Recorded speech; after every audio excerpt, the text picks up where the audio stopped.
We're here to change the landscape of Philippine combat sports. Nobody has been doing this at this level.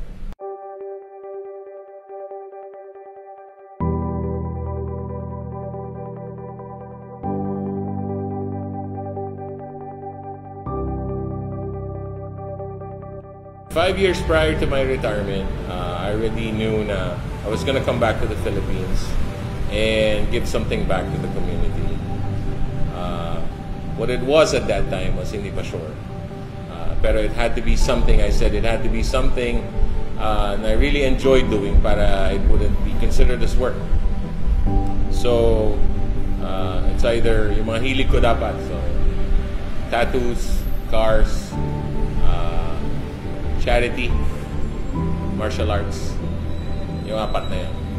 So, after thinking ko ano yung talagang maganda, but really, when it crossed my mind na mixed martial arts or a fight gym, was when I saw yung kababata ko before who already made it into the international scene sa boxing. And then nakita ko siya, ang buhay niya dito, it was just doing odd jobs. Parang wala siyang narating. No? So, nakita ko siya noon, naglilinis siya ng gutter ng kapitbahay namin. So, naawa ako. So, sabi ko, let's start the gym. Online, I'm called Maria Juana. So, that's basically my nickname. So, I'm not really working here. I'm a volunteer. I'm a volunteer social media manager. So basically what I do is I manage the Facebook pages and the YouTube and the Instagram accounts. So mainly my platform is social media. I met Sir Ferdy just last year, January. First time that the gym has only been open for a few months. And when I started training here, I was able to meet the fighters, and because talking to them, I realized that there is an advocacy that can be committed here, an advocacy to promote the local Filipino athletes. And I saw it with Sir Ferdy that he's very dedicated and passionate with it. So medyo nahawaan na rin ako, kailan ba Tagalog? Nahawaan lang din ako sa passion niya in promoting the Filipino athletes. So I just like to say on record that I don't receive any money from this. My point is I'll never, because it's an advocacy, I'll never ask money for it. For me, the value that I get and the fact that I know that I helped in helping people, then that's enough for me. It's enough for me to stay in the advocacy. So, when we say mixed martial arts, just like the name says, in Tagalog, I call it chapsuy. No? Nagsama-sama mong mga, in layman's terms, kumbaga.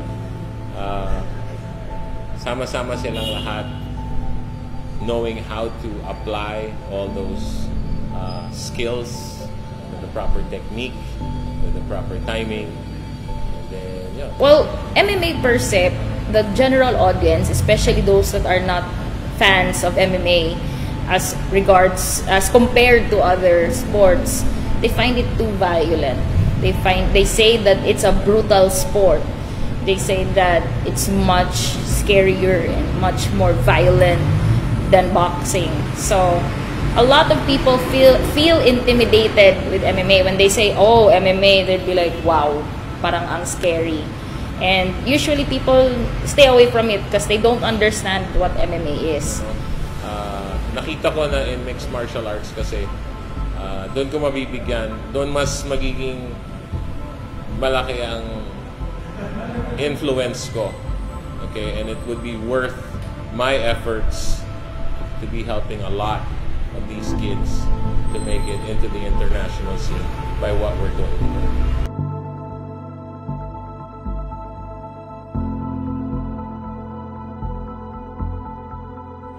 Jeremy De Jaguarmiado, 25 years old from Legazpi, Albay. So, and then na-meet ko si Sir Ferdy noong 2013 sa event niya sa Subic, so UGB4. So doon ko siya na-start na kilala. And then hanggang ngayon. So bali naramdaman ko nung nag-start ako ng MMA. So syempre sobrang saya kasi kumbaga start ng bata ko, hilig ko yung martial arts. So iba sa pakiramdam, masarap sa pakiramdam na kumbaga yung gusto mo is parang andyan na. Jose Maria Rivera Mendoza, 34 years old. Na-meet ko una si Sir Ferdy nung nasa ibang team pa ako, kalabang team. Nagpa-tournament sila sa dating na Boston ng gym, Kapirang Goat 3. Well, nag-start ako nung 2012, 28 years old ako. Sa Hybrid Yaoyang Cubao. For change of life. Kasi malakas ako mag-yosi dati. Malakas ako minom. Tapos naghanap lang ako ng sakit ng katawan kasi hardcore na ako lang. So napadpad ako sa Yaoyan. My name is Mikuni Munsayak. I'm 26 years old.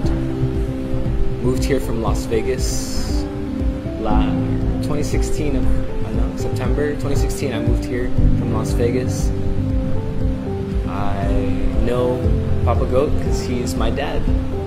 Yeah, Papa Goat's my dad. I've known him I think pretty much all my life.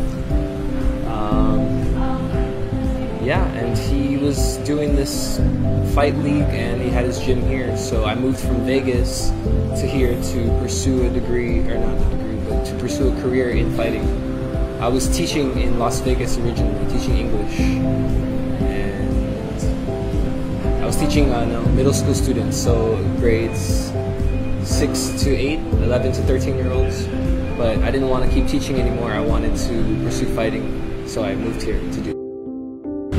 Being an MMA fighter may deeper meaning. It's not just the skill, it's the mindset na nakaka-adapt ka sa anumang sitwasyon ng buhay. I consider myself more of a martial artist than a fighter. I use that term because as a martial artist, you're always growing. And in the sport of mixed martial arts, there's so many different martial arts to learn. And if you don't keep learning more techniques in those martial arts, then you're not going to be very good anymore. Like, you have to keep growing and learning more things. So as a martial artist and as a fighter, you have to keep growing, you have to keep learning, you have to keep improving. And I just love that idea of continuous self-development. I started martial arts when I was 3 years old. My dad enrolled me into Taekwondo at 3. And then I did that for 5 years. And then I did amateur boxing when I was 18 for 3 years. And then I did Muay Thai for 3 years. And I just recently started MMA 2 years ago. But I've been doing all different types of martial arts, you know, Taekwondo to boxing to Muay Thai. And I just recently started Jiu-Jitsu, so yeah. At 28 years old, medyo late na siya. Actually, late na siya talaga to be in the game. Kasi ang sports ko dati ay baseball, softball. Hindi ko naman na-career. Nag-airsoft din ako.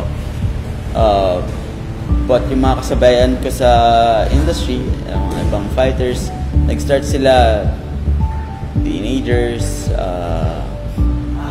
8 years old, as young as 8 years old, nag-start sila. Some started at 13, 14, 15. Me, I started at 28.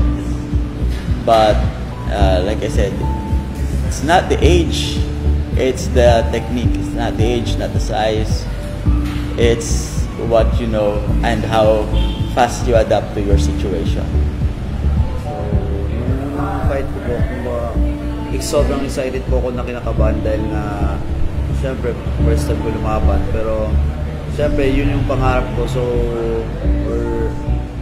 kaya ginawa ko lahat para dun sa laban. So, excited and then, yun, nanalo naman po. First fight ko din, 2012. Kasi, December yun. Yung feeling na yung kaba, lahat ng fights andun yun, kahit ngayon. Pero, it's what you do with the, like I said, paano ka mag-adapt sa sitwasyon. Kung tatakbuhan mo ba yung takot mo or sasalubungin mo. During my first fight, my opponent was really mayabang, very cocky. He was looking at me, he was like, I'm gonna fight you? Because he was like this scary looking guy, like muscular dude. He was like, you? Because I don't really look like a fighter, you know? Yeah, I just came in like, hey man, nice to meet you. He's like, fighting you? For real? So after hearing that, I was just like, okay, so he doesn't think I have any talent. So I really wanted to show him that, like, just because I look like this doesn't mean I can't fight, you know? So I was a little eager to beat him up, and then ended up TKO third round. He couldn't fight me anymore because I was just hitting him so much, and he was like, he tapped out. So one thing, madami ako natutunan din sa MMA at sa lipat ko sa UGB. Nung nag-Yaoyan ako, doon ko natutunan ang history ng Yaoyan, yung founder na si Master Nap Fernandez ay nag-aampon ng mga fighters o nag-aampon ng mga bata. Tinuturuan niya ng Yaoyan paano lumaban, nagiging champion din. Ganun din ang ginawa ni Sir Ferdy. Pagkakaiba lang nila, si Master Nap ay walang pension sa Navy. Kasi Sir Ferdy, swerte naman siya at may pension siya mula US Navy. Afford niyang magampon ng mga tao. Kaya napili kong sumunod din sa kanya. Nakikita ko sa kanya si Master Nap kasi yung ibang gym, bihira makakagawa ng gusto ni Sir Ferdy. Pag nakakita ko ng mahirap, matik ikaw mahirap ka, kailangan mong tulong ko, halika dito. Ikaw mahirap ka din, halika. Ikaw mahirap ka, gusto mong maging fighter, halika. So, at that time, ang concept ko was, parang lahat ng mahirap kailangan kong tulungan. Well, I found out the hard way. Kasi it came to a point na I almost had 24 fighters at my gym sa Kalumpang. Not Kalumpang, but in Parang, yung 1,000 square meter facility. Yun ang bahay ampunan nila. They had a house there. Okay? They had the boxing ring there. The boxing ring, just to give you an idea, yung standard sizes, yung sinlaki ng pinaglalaroan nila Manny Pacquiao. Ganon kalaki, ganon kaluwag. Okay? In the international scene. Hindi yung pinagpa-practicean lang na maliit. My cage doon was double nito. This is only a 16-footer. Yung cage ko doon was a 32-footer. Okay? So can you imagine? Para siyang resort yung setup ko noon. So all the mahihirap, pinagsama sa mo. Halika. Food was provided. Lodging was provided. Electricity, water, Wi-Fi.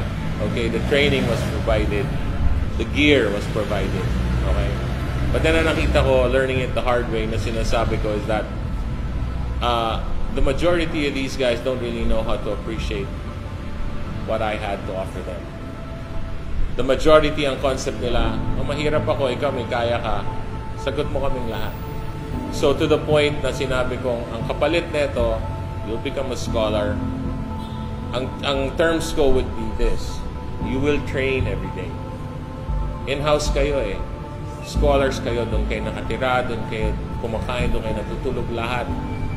You will train every day. But for the full-time scholars, they don't even train every day. Okay? Nagkakatamaran. Sabi ko, you will clean every day. Kasi hindi na ako umupa ng janitor. There's so many of them. Pakain ko kayo lahat. Diba? Tine-train ko kayo lahat. I'm trying to mold you to become a better person para matuto kayo sa buhay. Kasi you're talking about kids who are, I first started, meron ako mga 13-year-old hanggang early 20s. Pero they became lazy. And then natulungan, I was able to mold a few of those who are already known today in the local industry. They already made a name for themselves because of my promotion, because of my help.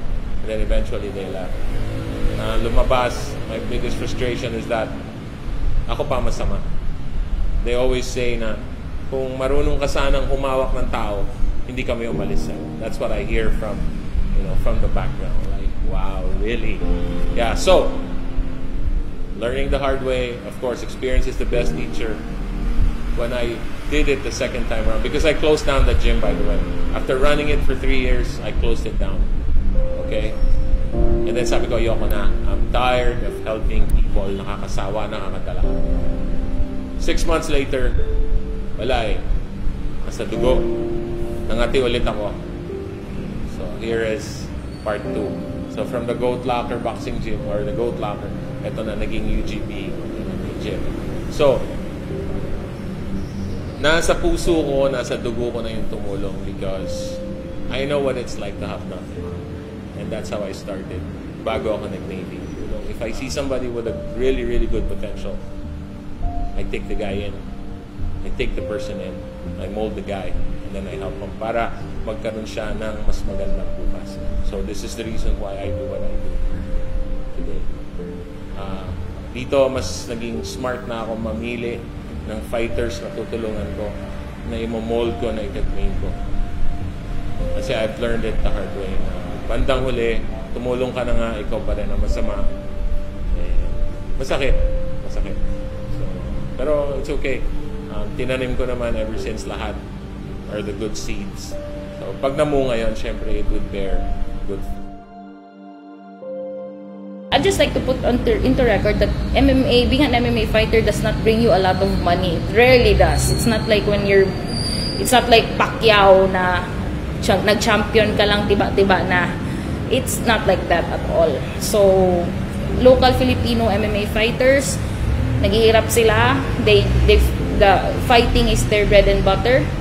And with walang laban, wala din silang means of income. And if they are part of a gym and they are teaching in that gym, most likely konti lang yung nakukuha nila na salary. So, ang nakikita ko yung usually challenges is yung gym owners na hindi nila naintindihan ang situation ng mga fighters nila. At sila pa mismo ang iniipit nila yung mga fighters nila sa pera. So, minsan pinapaalis nila kasi or umalis na lang yung fighter kasi nga yun ang situation. Pera is usually a big issue as regards to situation sa mga fighters. Swerte dito sa UGB kasi we have the scholarship program. So you can train here for free and you can also teach here if you like. So subject to conditions, pwede kang lumaban for UGB MMA. Ang masasabi ko lang sa mga future or gusto nagte-training ngayon para gusto maging MMA fighters. So kumbaga, kailangan lang tiyaga sa pang-training and then wag makapaghinaan ng loob kasi lahat ng